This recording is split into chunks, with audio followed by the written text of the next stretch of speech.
ഞാൻ പറഞ്ഞില്ലേ അളിയ ആ ഐഡിയ വർക്കാവുന്നു. ഇപ്പൊ എങ്ങനെ ഇരിക്കുന്നു? കാര്യങ്ങളൊക്കെ ഹാപ്പി ആയിട്ട് നടന്നില്ലേ?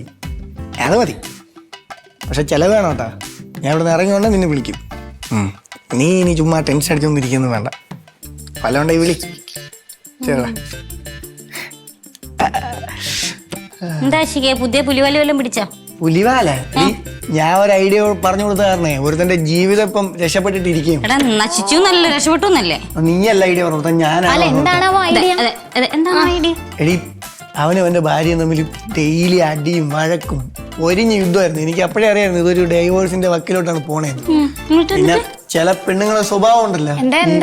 എന്നെ നോക്കിയിട്ട് നിനക്കൊരു ചില പെണ്ണുങ്ങള് നിനക്ക് അങ്ങനെ തോന്നിയെങ്കിൽ അങ്ങനെ ഇരിക്കട്ടെ. എടി ഈ ഡിവോഴ്സ് ആവുന്ന സമയത്ത് ഈ ജീവനാംശം എന്ന് പറഞ്ഞുകൊണ്ട് നല്ലൊരു എമൗണ്ട് ചോദിക്കുന്ന ഒരു പരിപാടിയുണ്ട്. ഇവന്റെ അടുത്താണെങ്കിൽ അത്യാവശ്യം സ്വത്തും കാര്യങ്ങളൊക്കെ ഉണ്ടായിരുന്നു. ഞാൻ പറഞ്ഞ അതെല്ലാം അവൻ്റെ അമ്മയുടെ പേരിലോട്ട് അങ്ങ് ഒരു സേഫ്റ്റിക്ക് മാറ്റി വെച്ചോളാം. അങ്ങനെ ആവാതെ അങ്ങ് എഴുതി കൊടുത്തു. സംഭവം കാര്യങ്ങൾ ഏകദേശം അതിന്റെ പരിപാടിയിലോട്ട് തന്നെ പോയി. ഇപ്പൊ അവക്കാണെങ്കിൽ ഒന്നും കിട്ടുകയില്ല, അവനാണെങ്കിൽ ഹാപ്പിയുമായി ഡിവോഴ്സുമായി. നിനക്ക് ഇത്ര ബുദ്ധി ഉണ്ടായിരുന്നോ? ഇതൊക്കെ എന്ത് വിമാനം തന്നെയല്ലേ? വിമാനം നിരാശ ഡിവോഴ്സ് വല്ലതും ഉണ്ടെങ്കിൽ പറഞ്ഞാൽ മതി. ഞാൻ എല്ലാം സെറ്റായി